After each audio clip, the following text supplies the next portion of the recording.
Support for this show, Politics Done Right, comes from politicsdoneright.com, publishers of How to Make America Utopia, Take Away the Economy from Those Who Rigged It, As I See It, Class Warfare, The Only Resort to Right-Wing Doom, It's Worth It, How to Talk to Your Right-Wing Relatives, Friends, and Neighbors, and other books written by Egberto Willies.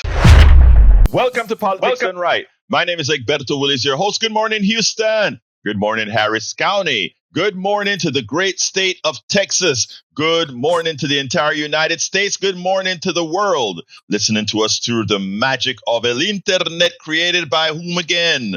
We the people. We the people did it, folks. So we the people must control it. We must take control back from our country, or rather, take control back of our country. Anyway, without further ado, we only have one genius in the studio today, and that is the one and only Howard Reynolds, who earlier brought you that smooth jazz as he used to do many years, or for many years. Hey, Howard, how you doing, my dear brother?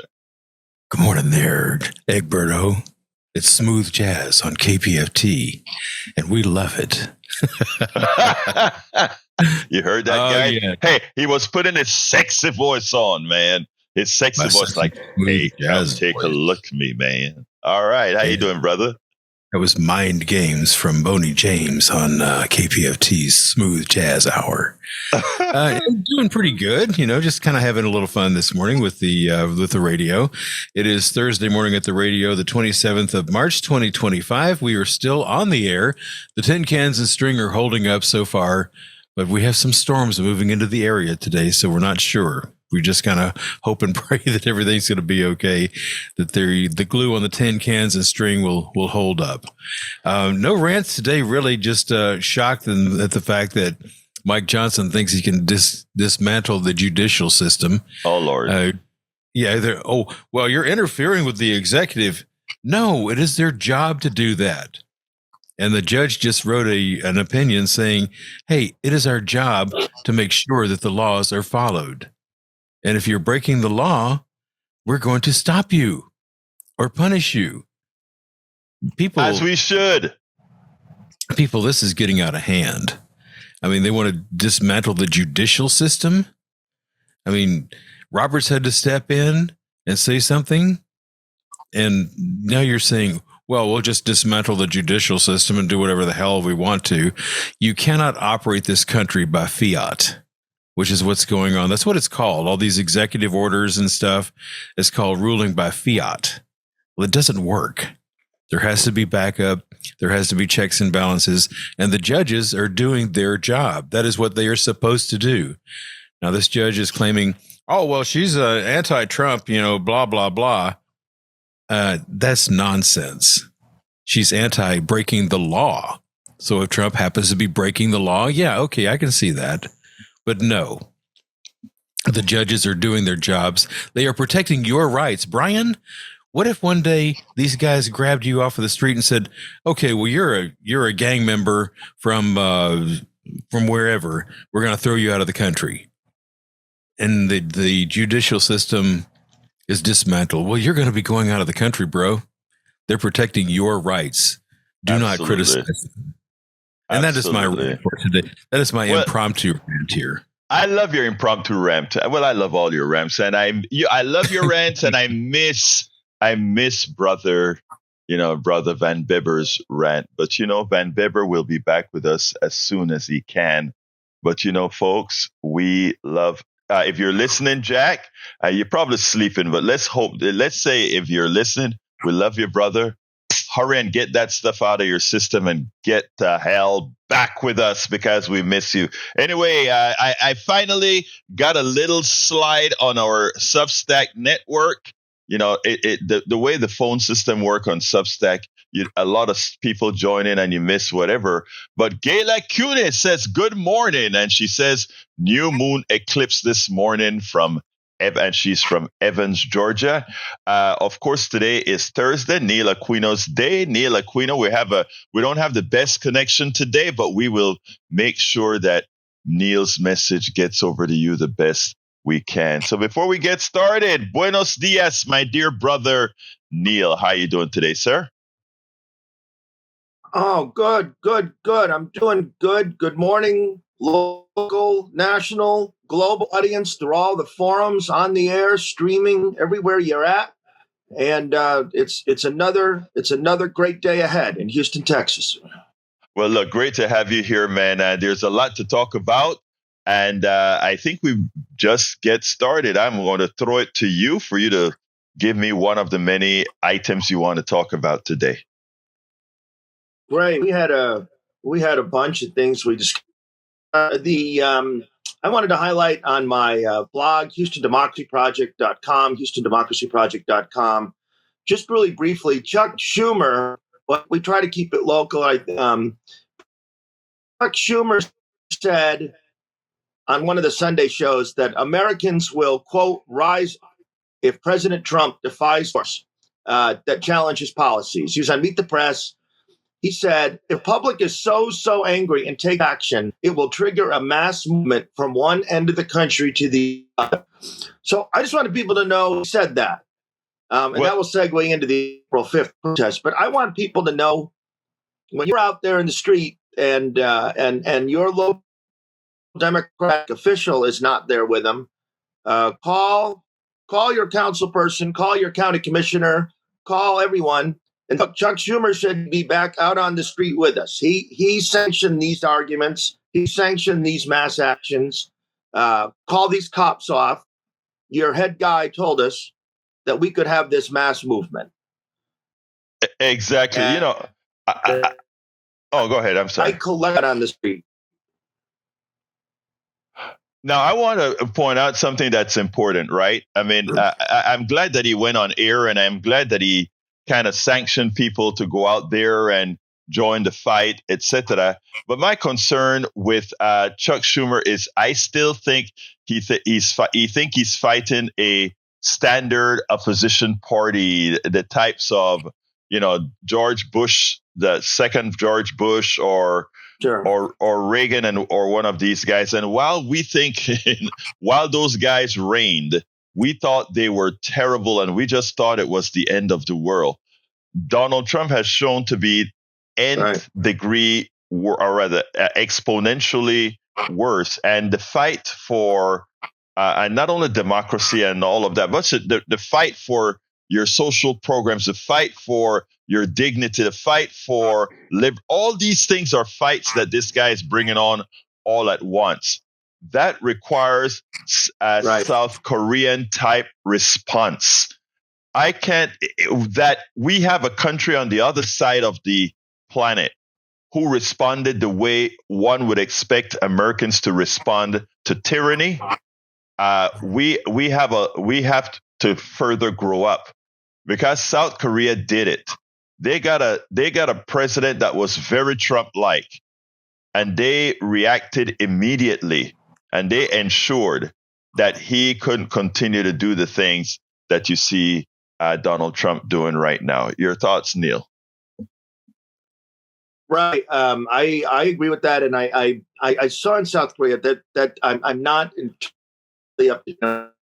There was a decision actually on doing something that the assembly had done, but it's a closely divided thing there, and it's still regardless.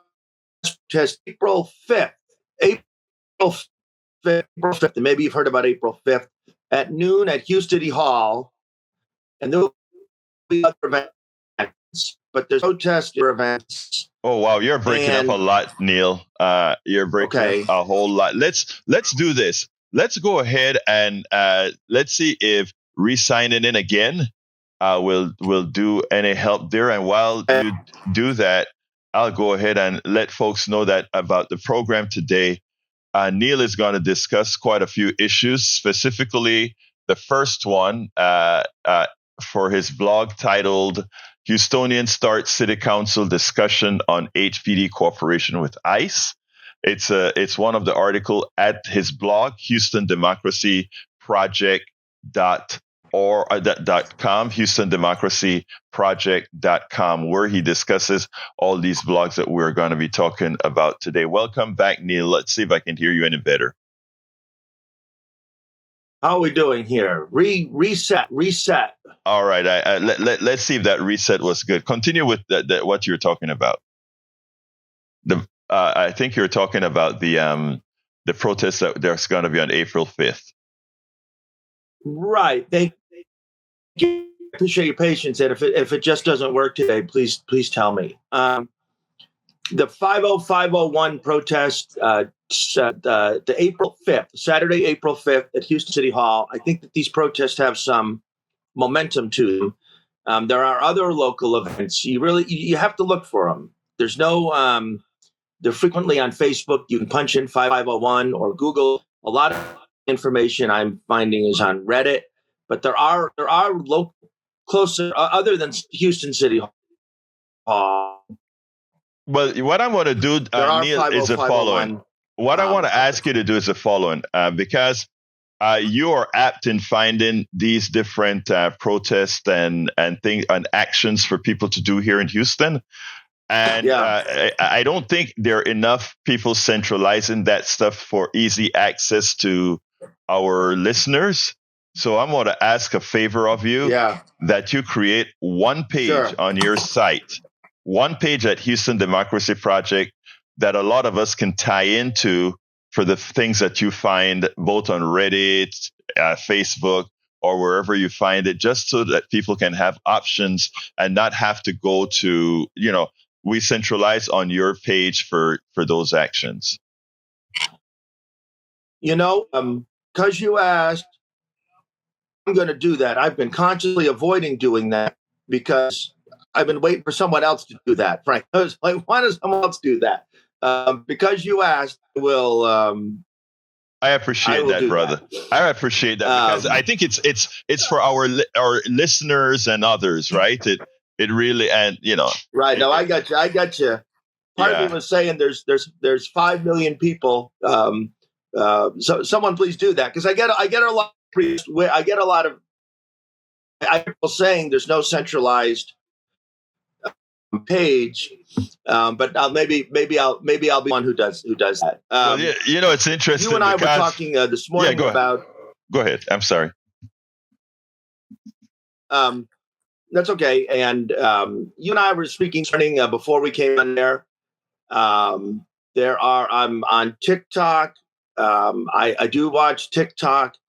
And in fact, the baseball season starts today. So now my TikToks of baseball catches and things will come back. So I'm out of that. And a lot of black TikTok content creators putting out ideas, telling people not to participate. I won't sing the song that comes with it. But there's a lot of memes out there basically saying black women were 92% for Harris, black men were 80% for Harris. We're resting. We've done that. We told you. I feel it's an organic group. You and I were discussing it. You have your impressions. I feel it's an organic group. Sometimes when it's a larger creator, I wonder what some of them are. Any larger creator about anything. But one thing I'm seeing consistent is so Trump had made an order no longer prohibiting segregation in federal contracts. So federal civil rights law remains, but segregation, and so that's been run with. And I'm seeing black content creators on TikTok celebrating the return of segregation, saying we don't care, we barely wanted you with us to begin with. We're tired of you. We'll be fine. But at the same time, it's suggesting now we're going to be able to have our own restaurants, our own businesses, and all of that. And the only thing I can say to that is that segregation will come with Jim Crow and brutality. And every time I see that, I'm like, and it's going to work that way. I don't know, but it's not going to work that way. I think that's an important thing that you just brought up here, because the way it, I don't know if you remember in the Jim Crow days, the lie was separate but equal, right? You Right. never ever get separate but equal, especially in a capitalist society, because racism was created for the capitalist society to be able to do what it does to humanity. I mean, I know a lot of our great capitalists and economists or whatever will never cop to that, but that is the reality. Keeping people divided is what allows capitalism to thrive. Now, that said, this movement that you're correct, there are a lot of black folks, and I have a lot of close black friends that just about had it where they would say, well, you know, if I make you so if it is so offensive for you to feel that my presence is an issue, then let's just really go our ways. As long as there's no we're separate and equal, that's fine. Because the reality is, you know, we're just happy on our own. And I think that's a danger. And I think you point out the most important thing, and that is the danger that comes with that is you revert to Jim Crow, whether people want to accept it or not. The powers that be would use that exact, resegregation, if you will, as a method to bring that back. Because again, it's our economic system. You know, I mean, Oprah and Trump will always be allies. And I know people are going, what? Yeah, don't ever think that the Oprah, I mean, look at how quick the billionaires were to support Donald Trump. From Bezos and the Washington Post, look how quick they were to get together. So, I mean, it is important for folks to realize. So I'm glad you brought that up. Resegregation isn't the answer. The answer is to do exactly what we're doing, fighting for equality. And whenever you have selective segregation, you make yourself a target. You do the job for the capitalists. When you segregate yourself, you do the job for them. They know where the water pressure doesn't have to be the best. They know where the police action doesn't have to be the best. They know where that is what occurs. You know, so it is a full errand. Continue, my brother. Right. It felt to me like stages of grief, almost kind of. And I can certainly understand the feeling that no matter what we do, no matter what we do, we won't be treated equal. And it's something. But April 5th, it's in Houston City Hall. And other events, I will assemble a page on the blog, HoustonDemocracyProject.com. I wrote about a woman, Laura Gallier,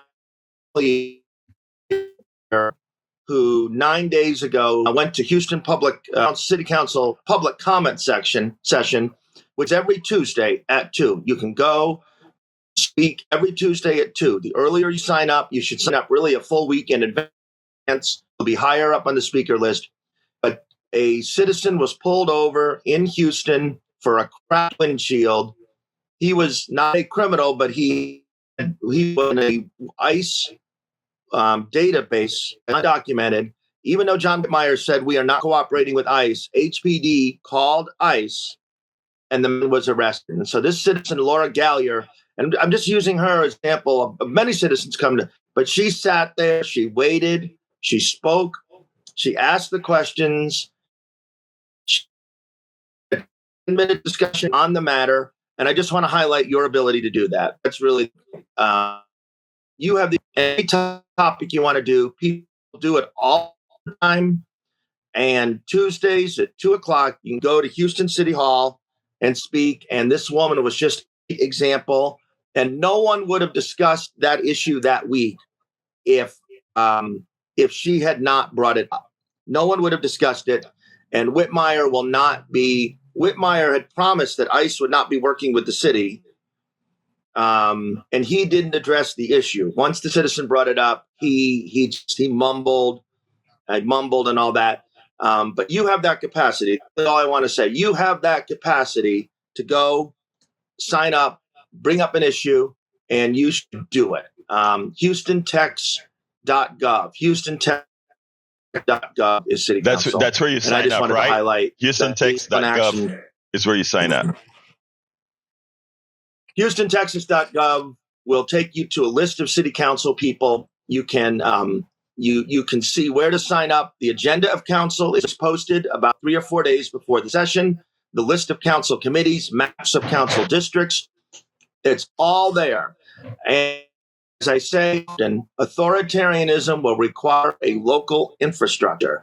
There are 6 Republicans on council. They are not nearly held accountable enough for supporting what we're seeing. If you remember Sheila Jackson Reed, Lander mayor, they were holding her accountable for anyone who'd ever sent defund the police ever. She had not sent it. But so here we have six Republican city council members helping bring fascism in, and we treat it like it's just business as normal. And you can call them. So I just repeat drumbeat. Engage with Houston City Council or your Pasadena or Galena Park or Jersey Village City Council, wherever you live.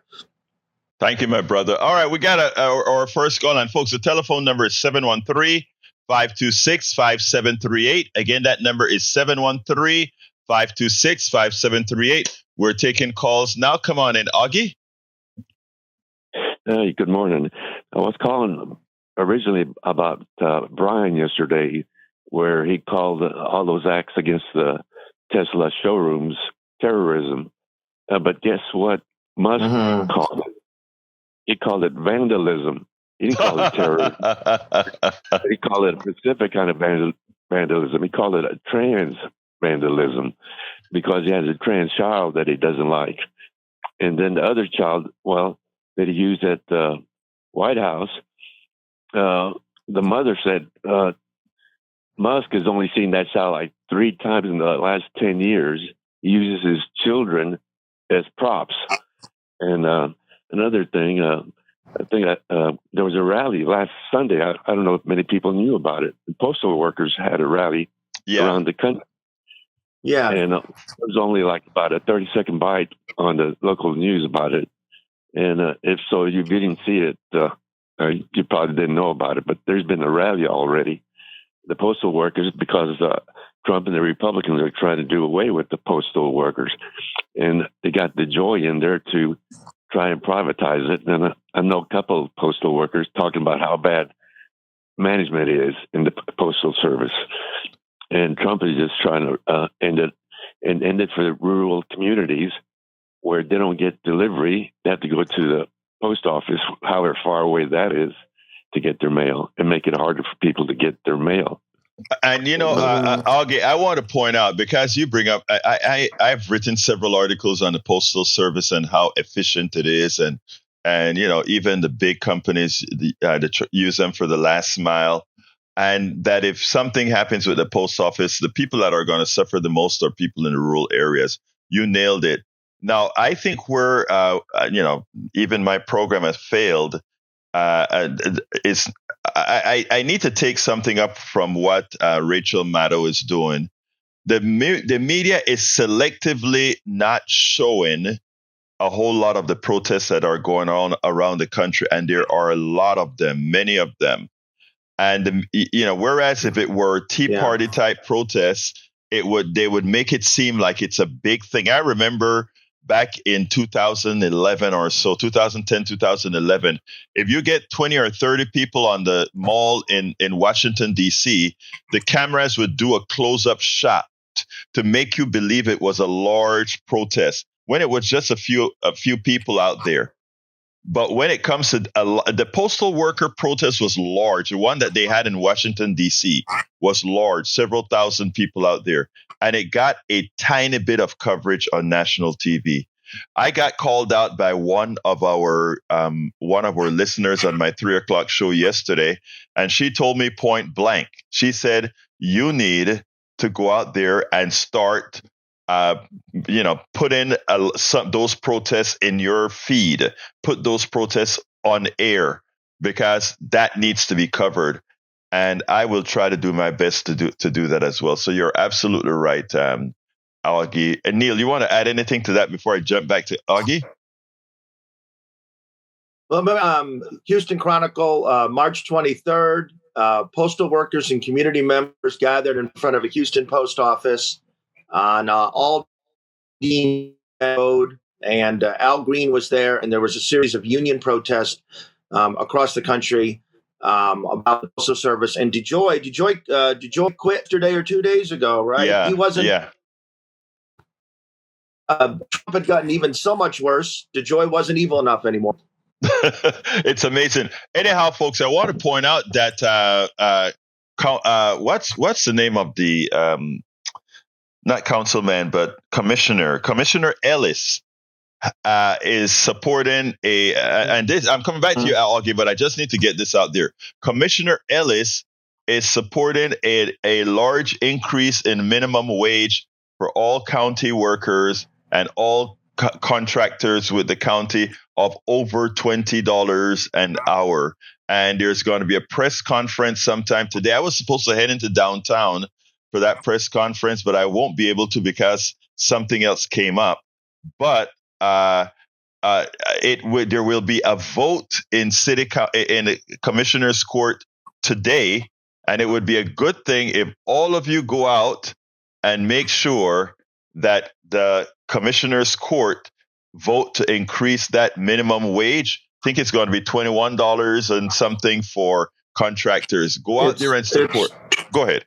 $20 for county employees, $20 for county employees, and $21.65 for contracted workers. Right, and there will be a press conference. What time is the press conference? I think at 11 or so. That they're going to be having sometime today. You're on an invite list. I'm not.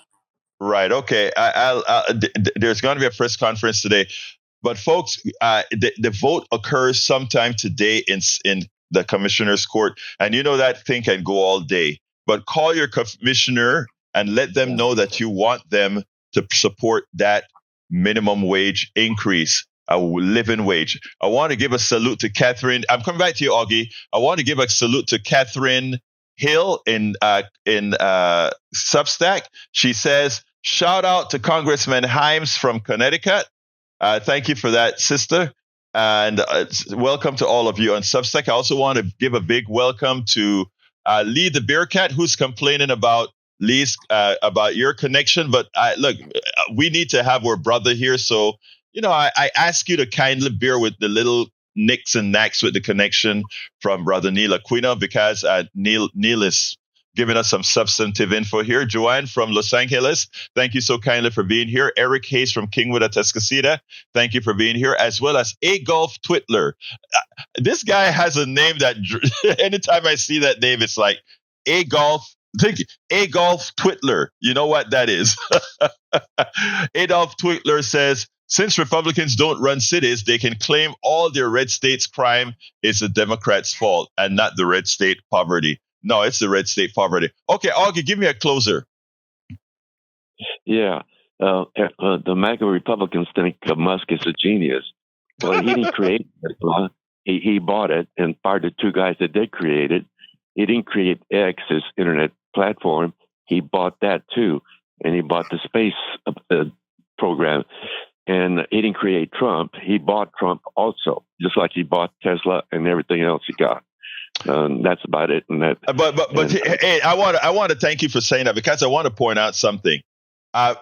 Look, the one thing that they put that he was really in charge of, the one thing that he was really in charge of, Musk, is a total failure. They put him in charge of Doge.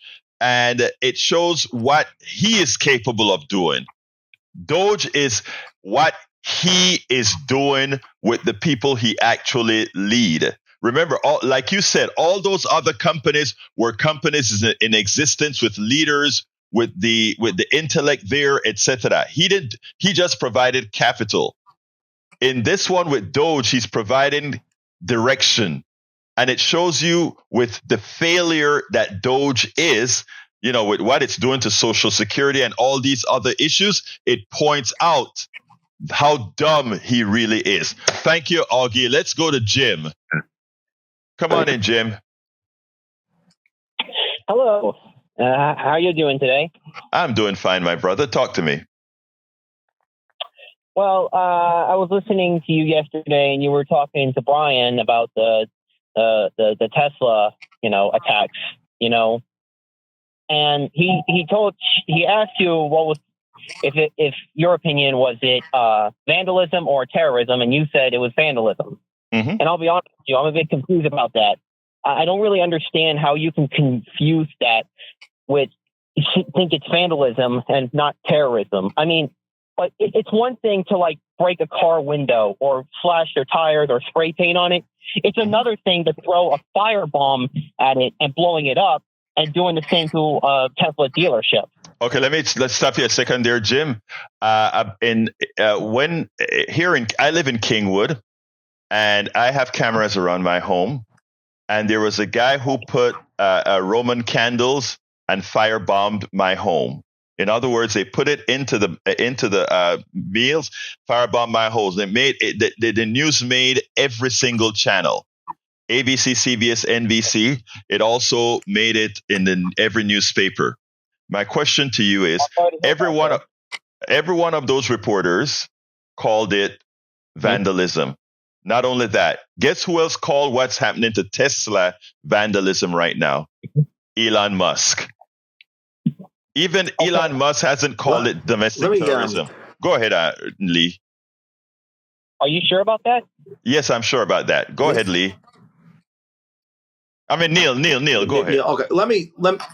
I got confused. Sorry. Let me just push back on this whole narrative. What's going on at Tesla are peaceful protests 99% of the time. I don't want people to feel the Tesla dealership I've gone to twice. Are you there? There's 200 feet between the sidewalk and the door. Tests have been extremely peaceful and getting people afraid. They're getting people to be afraid to go. Okay, and that is true. So what Neil just said is important. Neil, you broke up a whole lot for that. So let me kind of repeat it. Neil pointed out that even though everybody is concentrating on the fire bombs that is occurring on the Tesla cars, that is a sensationalism part of it. It's terrible. It's horrendous. But compared to all the other protests going on around the country against Tesla, that is not what you see. A lot of people are protesting Tesla without burning up cars. But all you see is a part where cars are burnt up. Anything else, Jim? But yes, I'm sure that he called it vandalism, Jim. Anything else, Jim? But how could you not? I still don't understand how you not consider that terrorism. Because if you think about it, Elon Musk works for Trump in the government, and terrorism is fighting against terror against the current government. If Elon wasn't working for the government, none of these firebombs would be happening. None of the Tesla protests would be happening. Exactly. But again, it's all that other stuff. They wanted clean car and energy, and Tesla did that, and they loved it. Okay, Jim, let me ask you a question. Jim, I think it is clear that it is vandalism. I think it is absolutely clear that it's vandalism. Now, when it comes to calling it domestic, Jim, one at a time, Jim, please, one at a time. All right, Jim, it's absolutely clear it's vandalism. Now, let's see, does that vandalism take the other step to domestic terrorism? You believe it is. I believe it is not. Elon Musk believe it is not. Okay? So what I'm saying is, when you saw January 6th, did you feel immediately that was domestic terrorism? Not really, no. There you go. So that is, I mean, that was a group that actively went to Capitol Hill, the center of our government, broke into it to try to get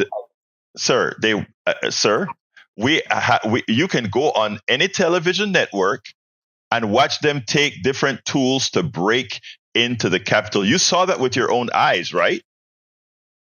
Yes or no? Did you see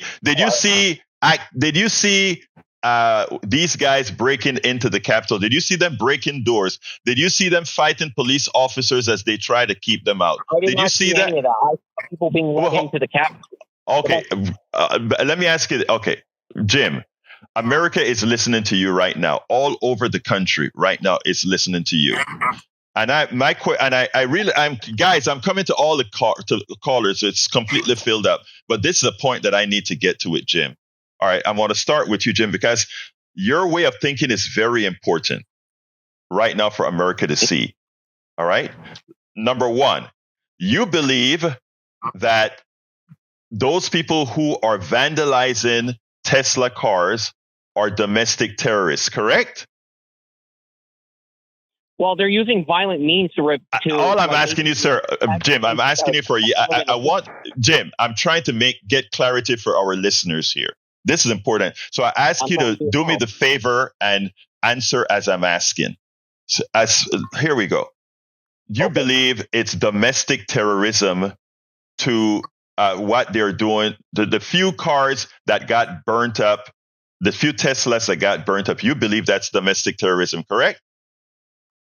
Yes, and also you also believe that it's domestic terrorism because Elon Musk works for Trump, who is our head of state, correct? And terrorism is when you're trying to change laws by violent force, correct? That sums it up, yeah. Okay, good. Okay, no, that's fine. We accept that. So that's where you are. Now, on January 6th, we had many what we proved to be domestic terrorists, and over 500 of them were convicted. Way over 500 of them were convicted for what they did. You are not calling that domestic terrorism, and you claim that you did not see anybody break any windows to get into the Capitol. Is that correct? Yes or no? I did not see that, sir. I saw. Okay, that's fine. You didn't see anybody break windows to get into the Capitol. You didn't see any spray painting of anything to get in on the Capitol floors, right? Correct. I did not see that. And you didn't see them beat. You didn't see them beating police officers. You didn't see those guys in Washington beating police officers. Correct. I don't believe any police officers were beaten at that time. Okay, and hold on a second. And you also did see the scene where police officers' necks were almost ripped off as they were trying to keep people out, and they closed the door on a police officer's neck. You didn't see that either, right? Is there a point to this? Because this all happened. Sir, I'm making a point here. Did you see that, or didn't you see that?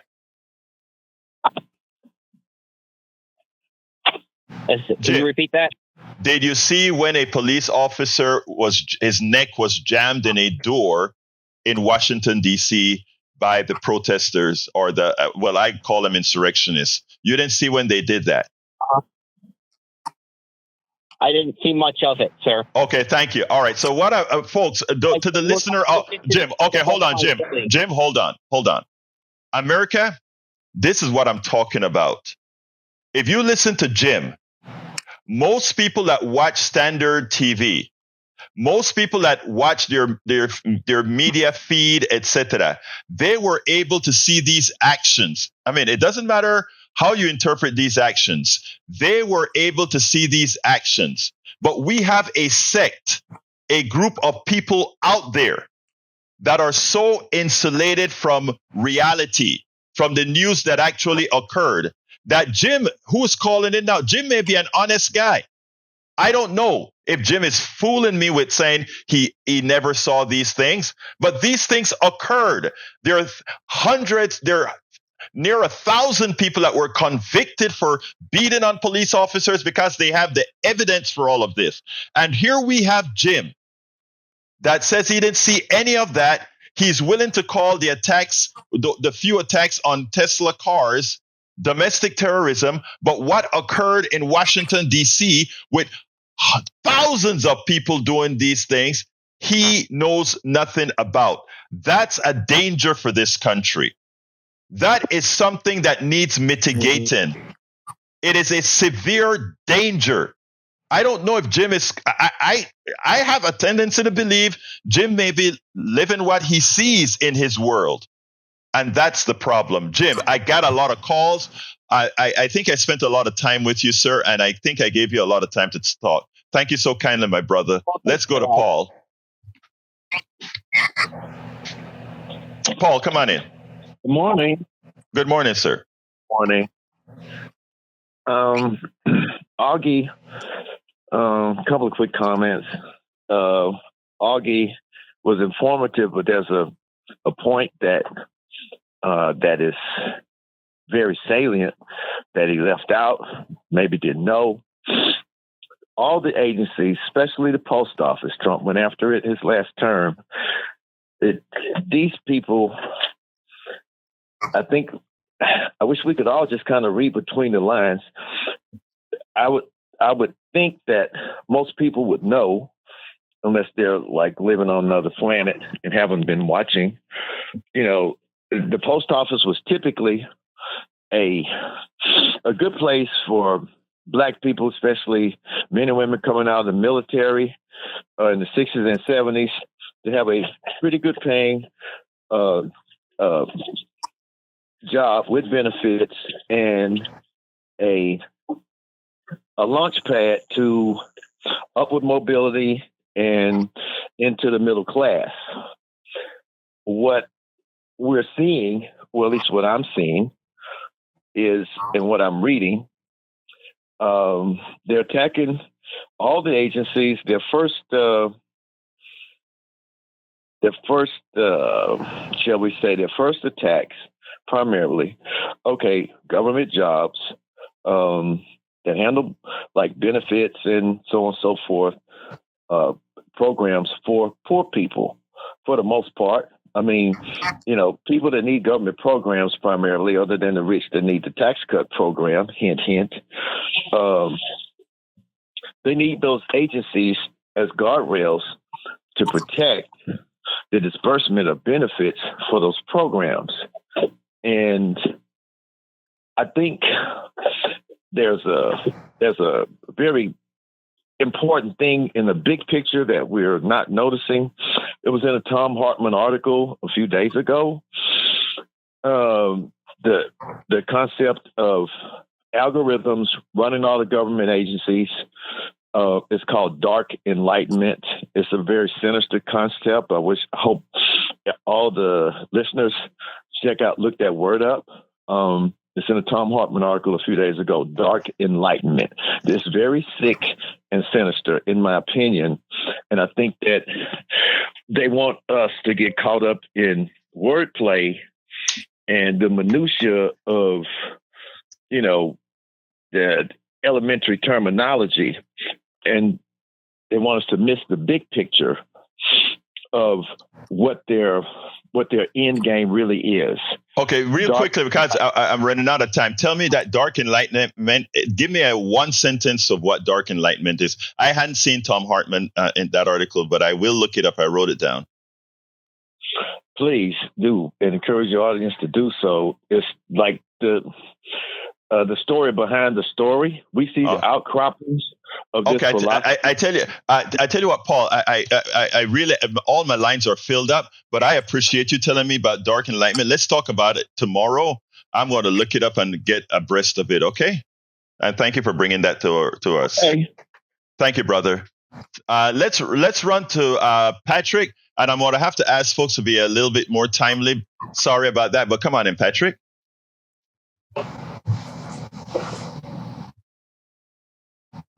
Patrick, you're on. Okay, let's go to Bruce. Come on in, Bruce. Morning, Egberto. Good morning, my brother. For 28 years. And when Patty Hearst was kidnapped, the Hearst made sure her picture was on the front page of every paper in the country almost every single day. When the Chicago Tribune locked their employees out, there was a march of 20,000 people in Chicago. It made a little tiny half a paragraph in the back of the business page. I worked with some of these displaced workers in California from Chicago, and they told me they were on a back street and got cornered by the cops on horseback with clubs, and they thought they were about to get it. And suddenly they heard bagpipes, and it was the International Brotherhood of Electrical Workers who come and rescued them. They said the cops backed down and got out of there when they seen them marching forward. So thank God for IBEW. I'm done. Thank you, my brother. IBEW, kudos to you. Let's jump to Patrick, line 3. Hey, good morning. How are you? Good morning, my brother. Talk to me. I'm kind of curious why it's so important for people to either label it terrorism or vandalism. I know you know the answer to that, Patrick. I've known you too long. You know the answer to that, brother. Yeah. A way to define terrorism is to scare or bring terror into a group of people, whether it's because of the border that they were born in or a belief system that they have. And so the fact that the January 6 people were actually hunting human beings and trying to overthrow a government, that is directed more towards a group of people and inducing terror. As far as the way I see the Tesla events, it's more like a counterstrike. He attacked our social safety net. He attacked our families. He's attacking our way of life. And a few brave people have taken it into their own hands and don't want to deal with it. They're fighting back. So terrorism and counterstrike, I would consider it a counterstrike. Yeah, Patrick, it's two. You're correct. It's two different concepts altogether. But Patrick, I get all lines are busy again. Thank you. Let's talk at 6:00. But you nailed it. Thank you, brother. Sounds good. Thank you. Let's go to Gabriel, line 5. Hello. Hello, sir. Talk to me. Hello. Yes, sir. I just want to make a comment that I believe that there's no terrorism because this country's illegitimate, and I don't believe that we should be paying taxes because this country is illegitimate. And also, I want to say, do you know how to get an Aggie off of your porch? Pay him for there you go. Thank you. Thank you so kindly, brother. Let me just say, look, a government, the illegitimacy of a government, look, we can have all those kind of talks. We have the United States of America. What we have to do in the United States of America is make it a better place. All of us ride on streets, roads, etc., etc. We all, somebody's taxpayer paid for that. I'm a taxpayer. Before I jump, I've been quiet for quite a while. Give me a sentence or something, Neil.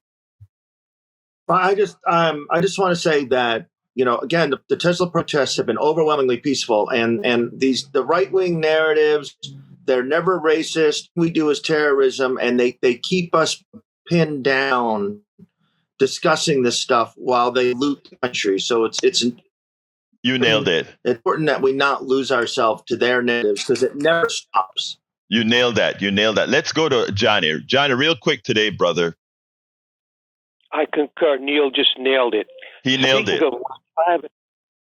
Speaking of which, I have a New York City office phone number for a pro-oligarchic CEO by the name of Steve Ratner.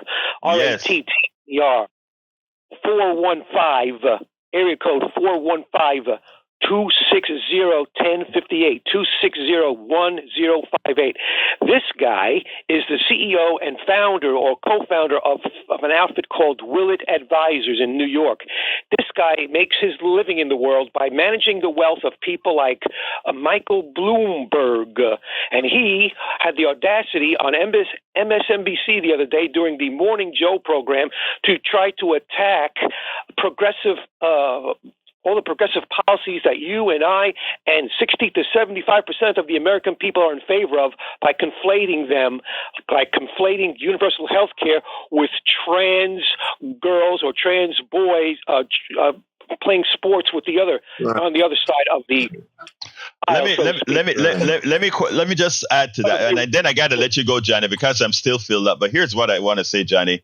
Steve Ratner has been doing some good stuff on MSNBC. That is horrendous, and that is what my brother here on the chat, Glenn Ryan, talks about all the time. When I split differences, I want to say tomorrow I'm going to cover a blog that Glenn Ryan wrote. I am not in complete agreement with the resolution, but we're in complete agreement in how what the outcomes are supposed to be. And you just nailed it there by showing Steve Ratner, who talks great about the economy and points out some realities, then jump into the progressive mumbo jumbo about universal health care, etc. Johnny, thank you for bringing that up. We'll talk about it tomorrow. Okay. Let's go to real quick, Buddy. Come on in. We got to be quick now, Buddy.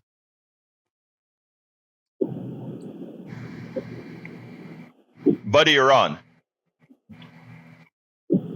Okay, 10. I think that Buddy's having some issues with his phone because I can hear him, but he can't hear us. And then he says, "Okay, well, I can hear you now." So we're just gonna go ahead and put Buddy on drop here. And which one do you want to go to next? Let's go to Bard. All right, come on in, Bard. Yes, sir. Good morning. No matter what you say about Elon Musk, he did rescue the 2 astronauts from the space station that Joe Biden could not do for 9 months. Bard, are you ever going to come on my program and say something that is factually correct? I mean, I just want to know if do you get pleasure into misleading? Let me just tell you. First of all, like I've mentioned several times before, Musk did nothing. Okay, Musk had nothing to do with bringing the space people. And the second thing about this is that Boeing failed. Another private company failed, just like Musk's several failures on his platform. Again, SpaceX existed. SpaceX existed. I don't know what you're talking about. SpaceX existed before Elon Musk. I worked for NASA, where we created all what you see there in the 60s. Well, I didn't do any of that in the 60s. I worked on a space station. But let me just tell you this. All this stuff that people are giving kudos to Musk for is reinventing things reusing things that were built by hundreds of thousands of engineers for NASA over the decades. So dream on. Let's go to let's go to Eddie. Come on in, Eddie. Hey, good morning. Can y'all hear me? I'm having a little phone issue. Yes, sir. We can hear you, Eddie. So I'm just calling to push back a little bit. We say that most of these Tesla protests are peaceful, and that might be, but the bit that aren't peaceful, they're terrorizing folks. And I know people that aren't driving their Teslas because they're afraid they've got a target on their back. And guess what? Guess what? Let me just say something first. I want to be very frank with you here. And now I'm going to get out of my context of being a host, and I'm just going to speak as a Black Caribbean Latino dude.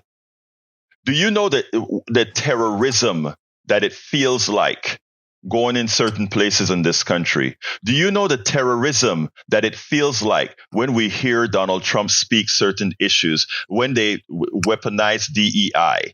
That's terrorism. I'm going to tell you frankly. Wait, let me finish, my dear brother, Eddie, because sometimes I get, Eddie, please hold, Eddie. I made you speak and say your part. Now, I feel terrorized, and this is no joke. I feel terrorized when I see the head of the United States, the head of state, create a gym, and all these people that look at others as an issue. I feel terrorized the way immigrants are treated in this country. Now, a couple of Teslas being firebombed, my home being firebombed. I feel terror when I say that, and those things I'm calling vandalism. What occurred on January 6th was terrorism. What occurred with Tesla, as my brother Patrick pointed out specifically, is just that. Continue, sir. If we call that vandalism, and you call what happened on January 6th insurrectionism, why was nobody charged with insurrectionism for January 6th? You're absolutely right. And you know what, Eddie? I've got to give you that. You are so right on that, Eddie. And that is because the way this country works. No, Eddie, let me finish. You asked the question, let it be answered. The way this country works is exactly what you're alluding to. We don't go ahead and treat people equally. We don't treat things the way they should. Those people should have been charged with insurrection, but they weren't. You're correct. But I got to go, Eddie. Eddie, you made your point. You made your point and you disagreed with me, and that's fine. Let's go to Brian. Good morning, everyone. How's everyone doing? We're doing fine, my brother. Talk to me. Okay, so the left wing is all up in arms over a 20-year-old computer expert, but yet you listen to a 16-year-old activist named Greta Thunberg on global climate change. Wait, who are you calling? Who's the first person that you call? I don't know who you call an expert. Who did you call? Or were you talking about Elon Musk? No, he's got a 20-year-old computer expert. Who's that? That's working for Doge. Who's that? I don't know the man's name. I'm sorry, I don't know the man's name. But you're comparing him to a 16-year-old expert. Well, the 20-year-old failed, Brian. The 20-year-old failed. He used AI to create failure. They're destroying Social Security, brother. No, sir. If you ever speak like that again, you'll never come on this show. You hear me? Continue. All right. Oh, we lost Brian there. Yeah, I mean, there's a certain level of respect. I give all my audience a respect. He better respect as well, my brother. Give me a closer, my brother, Howard. I've got nothing here. The vandalism against Tesla is this vandalism. It's not domestic terror, for heaven's sakes. Now, come on. Now, what was domestic terror was January the 6th, led by an insurrectionist named Trump. Absolutely. All right. Give me a quick closer, my dear brother, Neil Aquino. Right. Houston Democracy Project, democracyproject.com. And it's important that we just not get pinned down by their narratives. They try to any conversation other than their false narrative, so we can't get pinned down by it. Thank you, folks. Love you all. The rest of the program is at politicsandright.com/newsletter, politicsandright.com/newsletter. Speak to me directly at kpft@politicsandright.com. You can email me at kpft@politicsandright.com. Love you all. My name is Egberto Willies. This is Politics and Right, and you guys know how I end this baby. I am what? Out. Support for this show, Politics and Right, comes from politicsandright.com, publishers of How to Make America Utopia, Take Away the Economy from Those Who Rigged It. As I See It, Class Warfare, The Only Resort to Right-Wing Doom. It's Worth It, How to Talk to Your Right-Wing Relatives, Friends, and Neighbors, and other books written by Egberto Willies.